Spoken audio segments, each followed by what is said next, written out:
এখানে যারা আসো স্টুডেন্ট তোমাদের কইতাম চাই ওখান যে তুমি তাই নিশ্চয় শিক্ষা অর্জন করার লাগে কেন আইছো, হ্যাঁ ঠিক না নি? তো শিক্ষা অর্জন করিয়া কিতা করতে হয়? শিক্ষা অর্জন করিয়া সবার হয়তো ইচ্ছা আছে যে ভবিষ্যতে আমি কিছু বলতাম, আমি কিছু করতাম, আমি কিছু করিয়া দেখাইতাম। কিন্তু এখানে যতজন স্টুডেন্ট আছো সব তো আর সাকসেস হইতে হয় না, বুঝবাই? তো সব যখন সাকসেস হইতে হয় না, হয়তো অনেকের মনে ওখানে হইতে পারে ফরিয়া কিতা করতাম, অনেক মানুষের ফরিয়া কিতা সব সাকসেস হয়ে গেছেন না, সব ফরিয়া খামো লাগি গেছেন নি, পড়াশোনা বাদ দিয়া খাম কাজও লাগাবালা মনে হয় না, নিয়ে না। বিশেষ করে ছেলেরা যারা আছো এরা ক্লাস 8, 9 থেকে 10 থেকে এরা মাত মনে আই যায়, আয় না আয় না। তো এটা মাত মনে আইলে তুমি তার মনের লগে লড়াই করবা, কারণ ভাই ও যে সময়টা আসো তুমি তার ফলো রায়, এই সময়টা আমরা পাস করিয়ে আইছি। আমরাও একদিন ওলা স্কুলে বইতাম, এরকম প্রোগ্রাম উপভোগ করতাম, ক্লাস করতাম, আর আমরাও ঘোরা লাগতো ক্লাস করতে, স্কুলে আইতে যাইতে। কিন্তু এই সময়টা পাস দিয়ে এখন আমরা যে সময়টা আছি, আমরা রুজি রোজগার করি আর চলি আর চালিয়ে যাই, যে কাজটা করি আর এই জিনিসটা অনেক কষ্টকর। ইনো আইয়ে আমরা রিয়াদর দূর বা যদি আমরা সারা জীবন স্কুলে থাকি সিস্টেমতে ভালো আসলো। ওটার লাগে স্কুলের যে সময়টা পাইছো এই সময়টা এনজয় করার লগে লগে শিক্ষা গ্রহণ করো, আর এখান থেকে প্রত্যেকটা মুহূর্ত তোমাদের কিছু জানার ইচ্ছা করো, তখন তোমাদের জীবন কামিয়াব হইব। আর যদি মনে হয় যে দৌড়ে ফরিয়া কিতা করতাম বাদ দিয়ে বাদ দিলাম, তো জীবনে অনেক কষ্ট করবে, অনেক কষ্ট করবে। কারণ এখনকার দুনিয়ার চলতে হইলে প্রত্যেকটা মুহূর্ত শিক্ষার প্রয়োজন। কোনোবাই যদি তুমি যাওয়াত লাগো তো গুগলে তুমি যদি সার্চ করো যে রাস্তা কোনবাই, রাস্তা দেখাত লাগলেও তোমার গুগলে লিখতে লাগবো, তুমি জায়গার নাম লিখতে লাগবো। আর জায়গার নাম লিখতে হইলে তুমি শিক্ষা তোমার লাগবো, স্পেলিং তুমি জানতে লাগবো কিরকম লিখতে লাগে না লাগে। হ্যাঁ, ওটার লাগি কোনো অবস্থায় পড়ার থেকে তুমি ততক্ষণ পর্যন্ত ছাড়িও না, অ্যাটলিস্ট ততক্ষণ পর্যন্ত ডিগ্রি ক্লিয়ার করছো না। ডিগ্রি ক্লিয়ার করতে কমসে কম সব কষ্ট হইব। যদি ফরিয়াও কিছু করতে পারো চাই না পারো, অন্তত তুমি তোমার দুনিয়া চলিয়ে যেতে আটকে যায় না। ওকে, আর মেয়েরার উদ্দেশ্যে একটা কথা কইম, তুমি দেন মেয়েরা ফরিয়া কিতা করতাম বুঝা পড়া বাদ দিও না। আমি ওখান থেকে কমসে কম 7-8 জন 10 জন মেয়ে ডাক্তার দেখতাম চাই। কারণ আমরা একটা হসপিটালে যাওয়ার পরে মেয়ে ডাক্তার হলের অনেক অভাব দিনে অভাব নাই। যে কোনো জায়গায় যাওয়ার পরে মেয়েরা ডাক্তার হল মিলে না, মিলে না। তো মেয়েরার চিকিৎসা করতে হইলে মেয়ে ডাক্তারের প্রয়োজন নাই। কিন্তু আমরা অভিভাবক হলে মেয়েরারে বেশ শিক্ষা গ্রহণ করতে দিন না, সরকারে মেয়েরারে শিক্ষিত করবার লাগে চেষ্টা চালাইয়া যার। হ্যাঁ, ঠিক না নি? আর তুমি যেন শিক্ষিত হওয়ার লাগে চেষ্টা চালাইয়া যাও। বড় যদি প্রেশার দেন, যারা বড় ক্লাসের স্টুডেন্ট আছে, এখানে এইচএস পর্যন্ত আসো নিশ্চয়, তো এইচএস স্টুডেন্ট যারা বড় যদি বিয়াসির মাথা হয়, গরুর লাগে ফাইট করিয়া তুমি যেন অ্যাটলিস্ট পড়ার চিন্তা করো, আর ওখান থেকে ডাক্তার বনো। কারণ তোমার টান দিকে চাইয়া আছে ভবিষ্যৎ। আজকে যারা এখানে আসো, যারা ছোট বড় ছাত্রছাত্রীরা যারা আসো, এরা হইলে গিয়ে কালকের ভবিষ্যৎ। হ্যাঁ, আজকে তুমি যদি ওখান থেকে সুশিক্ষা অর্জন করিয়া বালা একজন মানুষ হইয়া উঠতে পারো, যে ভবিষ্যতে দেশ সহ পুরা পৃথিবীটা পুরা ভারতবর্ষটা উন্নত হইব, প্লাস তোমার কারণে এই ভারতবর্ষটা সুনাম অর্জন করবো। ওটার লাগে প্রত্যেকজন এখানে কেন ছাত্ররা আমি কইবো তুমি যেন অ্যাটলিস্ট কিছু না কিছু একটা করিয়া দেখাও। ওকে, এরপরে এই যে স্কুল একটা এখানে আছে, এটার নাম হইল গিয়া আদর্শ বাংলা একাডেমি, সম্ভবত কুর্তি আদর্শ বাংলা একাডেমি।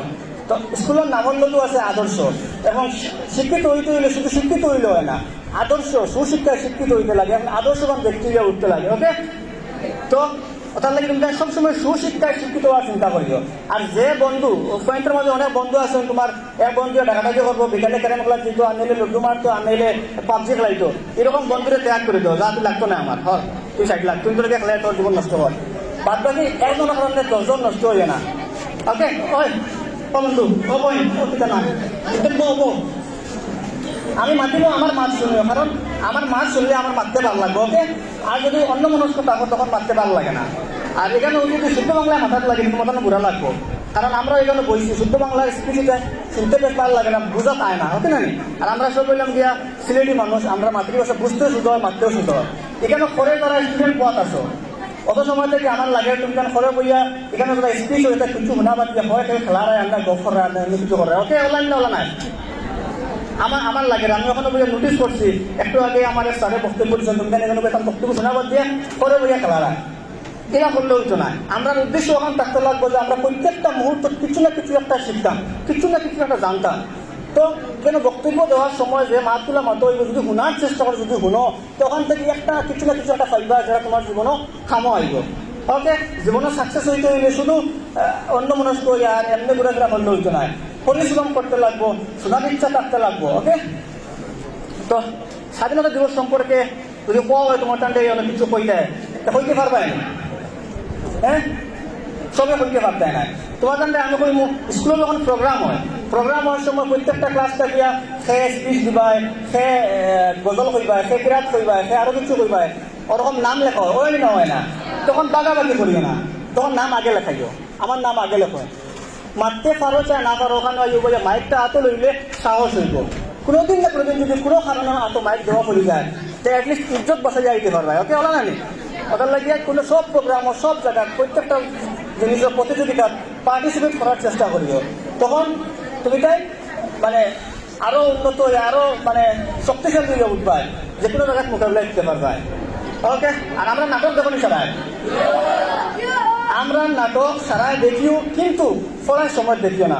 রাত্রে যখন পড়ার টাইম থাকে সন্ধ্যা 4 থেকে লইয়া 9টা 10টা পর্যন্ত যে টাইমে পড়ো, এই সময় দেখিও না। ঘুমানির সময় তো দেখিও না, খেলার যে সময় এই সময় তো দেখিও না।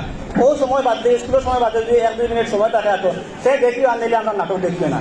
আমরা নাটক দেখা ভবিষ্যতে দেখবা, নাটক আমরা নেটও আপলোড করে রাখি, আর ভবিষ্যতে দেখলে দেখতে পারবে, কোনো অসুবিধা নাই। কিন্তু এখন দেখাত লাগিয়া আমরা সময় এই সময়টা আমরা দিয়া তোমার তার জীবন নষ্ট করিও না, ঠিক আছে না? হ্যাঁ, আর আমরা নাটক একলা দেখিয়া সময় নষ্ট করিও না। ও ঘরে যখন দেখা চলে একটু সময় আছে সারা মিলে দেখিলিও। আমরা নাটক অশ্লীলতা বাদ জিনিস খারাপ এগুলা কিছু নাই যে কয়েকজন মিলিয়া দেখতে অসুবিধা হইতো বা সরম লাগতো। ফাইদা নেই কেউ কিছু, আর ফাইদা নাই। ইনশাল্লাহ দোয়া করিও আমাদের লগে। আর আজকে আমরা এখানে আইছি, আমরা এখানে আইয়া বইয়া আপনার লগে মাতার বা এরকম বক্তব্য দেওয়ার মতো মানে কিরা কইতাম আমি, এরকম নাই, যোগ্যতা নাই। কিন্তু এরপরেও আমরা সারা বলে ইনভাইট করছি, ইনভাইট করার কারণে আমরা এখানে আইসি, কিছু সময় আমরা গপ করছি। আমি যেগুলো কথা বলছি মানে উদ্দেশ্যে ও কথাগুলো স্মরণ করিয়া চলিয়ে এবং করিয়া যাও, তোমার প্রতি দোয়া রইল ভবিষ্যতে সাকসেস হইবে। আর ওখান থেকে এখন ডাক্তার বোনার চিন্তা করো, কিরকম করলে ডাক্তার হওয়া যায়। শিক্ষক শিক্ষিকা ওখানে আসেন, তাদের লগে যোগাযোগ করো, মাতো আলোচনা করো, করিয়া ওরকম পড়ার চেষ্টা করো। যদি কোনো গরিব ফ্যামিলির স্টুডেন্ট তাকিয়ে থাকো, পড়তে পারে না টেকার কারণে, কিন্তু পড়ার পালা আসো, তা আমরা লোক যোগাযোগ করিও, সারকলা আসেন, সারের লোক যোগাযোগ করে আমাদের যোগাযোগ করতে পারবে। আমরা তোমাদের সুন্দরভাবে পড়ার একটা ব্যবস্থা করে দেওয়ার চেষ্টা করবো ইনশাআল্লাহ। ওকে, সব ভালো থাকিও, ওখানে শেষ করলাম, ধন্যবাদ। আজকে ভারতবর্ষের ৭৮তম মহান স্বাধীনতা দিবস উদযাপন উপলক্ষে কুর্তি আদর্শ বাংলা একাডেমিতে এক সাংস্কৃতিক অনুষ্ঠানের আয়োজন করা হয়েছে। এই অনুষ্ঠানে আমরা বরাককণ্ঠ নাট্য সংস্থার অভিনেতাদের আমরা আমন্ত্রণ জানিয়েছিলাম। তারা আমাদের এই অনুষ্ঠানে উপস্থিত হয়েছেন। আমরা কৃতজ্ঞ, আমরা তাদেরকে শুভেচ্ছা এবং অভিনন্দন জানাচ্ছি। আজকের এই মহৎ দিনে আমাদের আবেদনে সাড়া দিয়ে তারা আমাদের বিদ্যালয়ে পদার্পণ করেছে। আমাদের এই বিদ্যালয় কুর্তি আদর্শ বাংলা একাডেমি 2010 সালে পথ চলা শুরু করে। তারপর থেকে উত্তর আমাদের এই বিদ্যালয়ের উন্নতি হয়েই যাচ্ছে।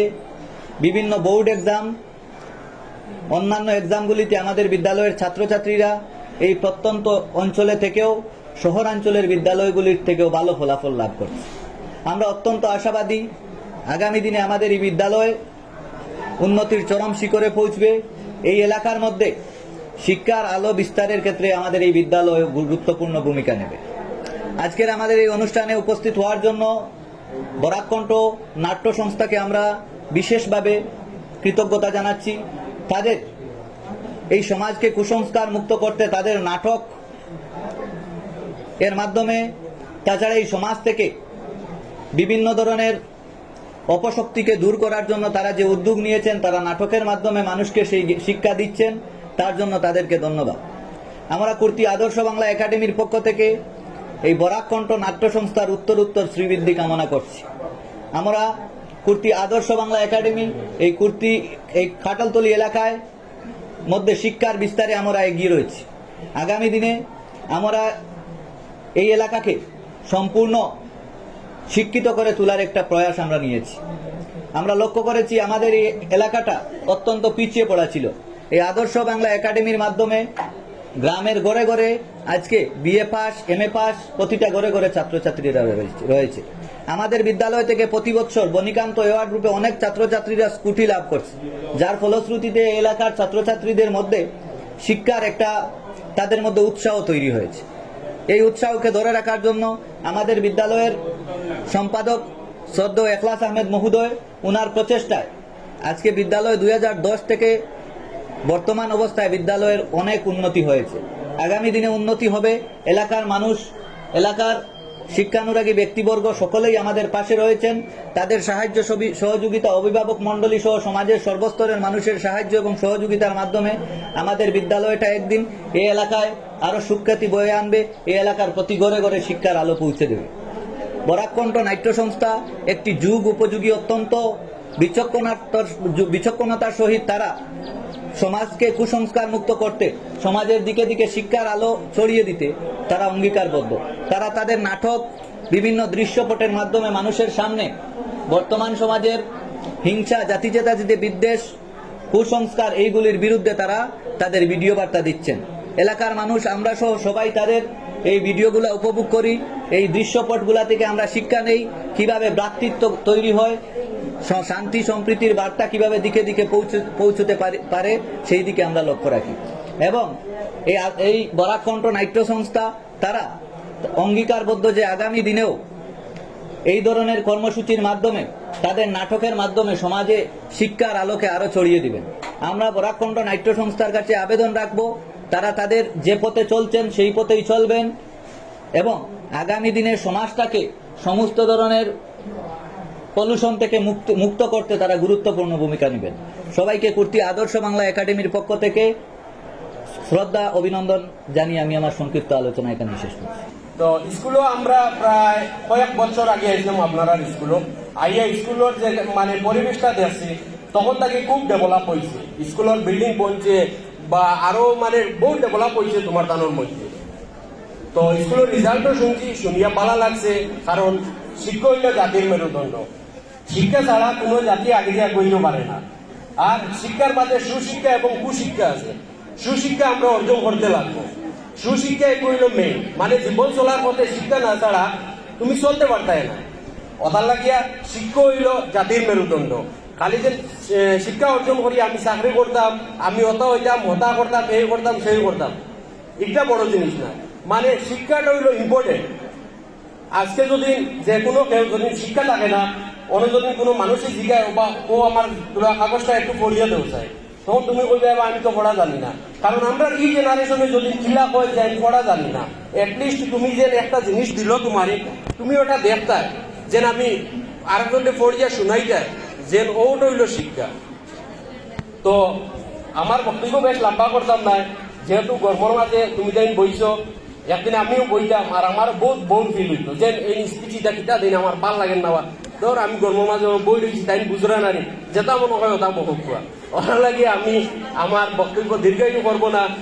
আর তুমি যেন সবাই আমরা বরাকণ্ঠ ফ্যামিলির পক্ষ থাকিয়া অশেষ অশেষ ধন্যবাদ জানাইয়া আমার সংক্ষিপ্ত বক্তব্য ওখানে শেষ করলাম। ধন্যবাদ।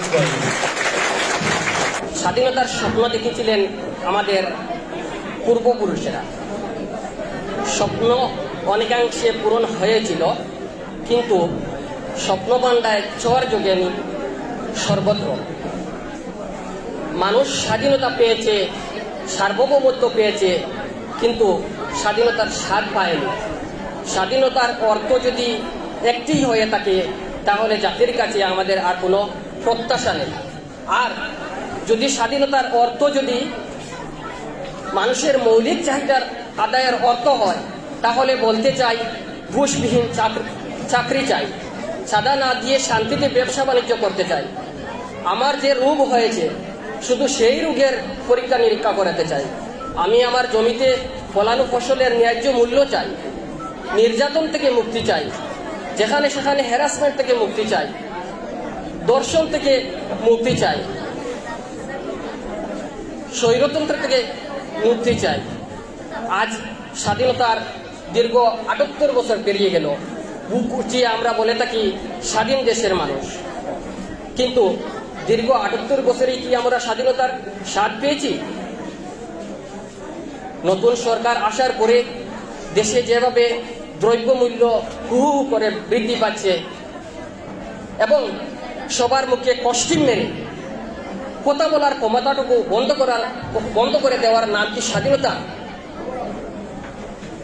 মিথ্যা মামলার অজুহাতে কারাগারে বন্ধ করে রাখার নাম কি স্বাধীনতা? সবার মুখে শঙ্কা আর দ্বন্দ্ব। আমরা কি সত্যিকারের স্বাধীন হতে পেরেছি? আজ আমি এই প্রশ্নগুলি আপনাদের সম্মুখে রেখে দিলাম, আপনারাই বিবেচনা করবেন আমরা কি সত্যিকারের স্বাধীনতা পেয়েছি। এইটুকু বলে আজকে আমি আমার বক্তব্য এখানে শেষ করে নিলাম। ধন্যবাদ।